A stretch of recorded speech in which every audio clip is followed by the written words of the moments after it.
got so much motherfucking design on right now. Bring it down, bring it down, make it come. I got 3 whole thoughts, I'm bitches on the line, and you know. Assalamualaikum warahmatullahi wabarakatuh. Perkenalkan, nama saya Naila Nurizat Tunisa. Saya berasal dari Belaraja, Tangerang, Banten. NIM saya 2314101121. Hobi saya berenang dan bermain badminton. Jadi di sini saya akan membuat video untuk memenuhi tugas UAS mata kuliah filsafat umum. Baiklah, mari kita mulai dari pembahasan yang pertama, yaitu apakah belajar filsafat itu membuat seseorang tersesat secara agama?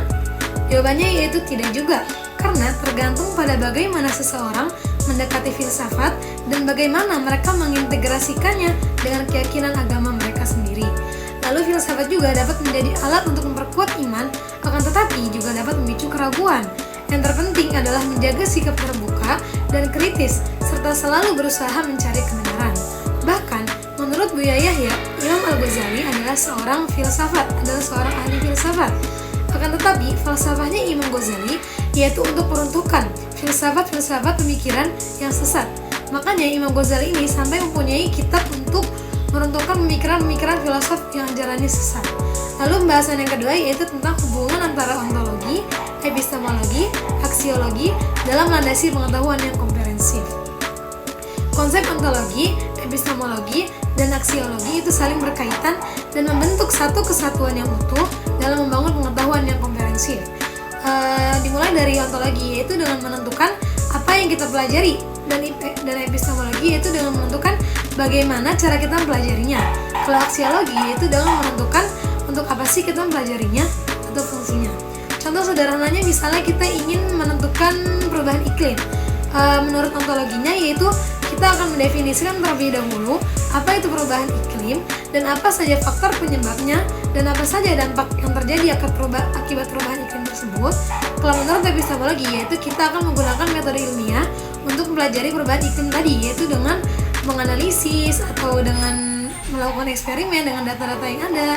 Kalau menurut aksiologi yaitu kita akan membahas mengapa sih penting untuk mempelajari perubahan iklim dan apa saja implikasi dari perubahan iklim bagi kehidupan manusia dan apa yang harus kita lakukan untuk menghadapinya. Dengan memahami hubungan antara ontologi, epistemologi, dan aksiologi, kita dapat membangun pengetahuan yang lebih solid, relevan, dan bermanfaat. Menuju ke pembahasan yang ketiga, yaitu jelaskan sejarah filsafat di dalam dunia Islam.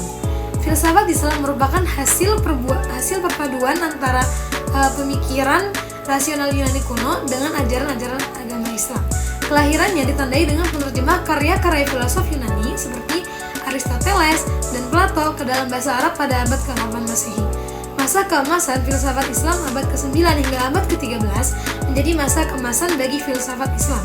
Tokoh-tokoh besar seperti Al-Kindi, Al-Farabi, dan Ibnu Sina muncul dan mengembangkan pemikiran mereka yang sangat berpengaruh bagi filsafat Islam tersebut. Yaitu Al-Kindi dikenal sebagai filsuf Arab pertama. Ia berhasil menyatukan filsafat Yunani dengan ajaran Islam. Dan Al-Farabi ini membangun sistem filsafat yang komprehensif, yaitu dengan menggabungkan logika Aristoteles dengan metafisika neoplatonis. Dan juga Ibnu Sina ini yaitu seorang ensiklopediawan yang karya-karyanya termasuk ilmu-ilmu kedokteran dan filsafat. Perkembangan selanjutnya setelah masa keemasan, filsafat Islam terus berkembang dan muncul berbagai aliran seperti satu, filsafat irfani, yaitu dengan menekankan pengalaman mistik dan intuisi dalam mencapai kebenaran. Yang kedua itu ada filsafat ilmunisasi, yaitu dengan menggabungkan unsur-unsur neoplatonis Islam dan hermetisme. Hingga kini filsafat Islam terus relevan dan berkembang. Para pemikir muslim kontemporer berusaha mengintegrasikan pemikiran Islam dengan tantangan pada zaman modern. Lalu pembahasan yang keempat yaitu apa kesan Anda tentang mata kuliah filsafat umum ini? Saya menyadari bahwa belajar filsafat bukanlah sekedar kumpulan teori belaka, akan tetapi juga sebuah cara hidup untuk diri kita sendiri. Filsafat mengajarkan saya untuk berpikir kritis, mempertanyakan segala sesuatu, dan tidak mudah terjebak dalam dogmatisme. Salah satu hal yang paling saya kagumi dari filsafat adalah kemampuannya untuk membuka cakrawala pemikiran. Melalui filsafat, saya belajar untuk lebih menghargai keberagaman perspektif dan memahami bahwa kebenaran itu relatif. Saya juga menjadi lebih toleran terhadap perbedaan pendapat dan lebih terbuka untuk menerima pandangan dari orang lain. Cukup sekian dari saya. Wassalamualaikum warahmatullahi wabarakatuh.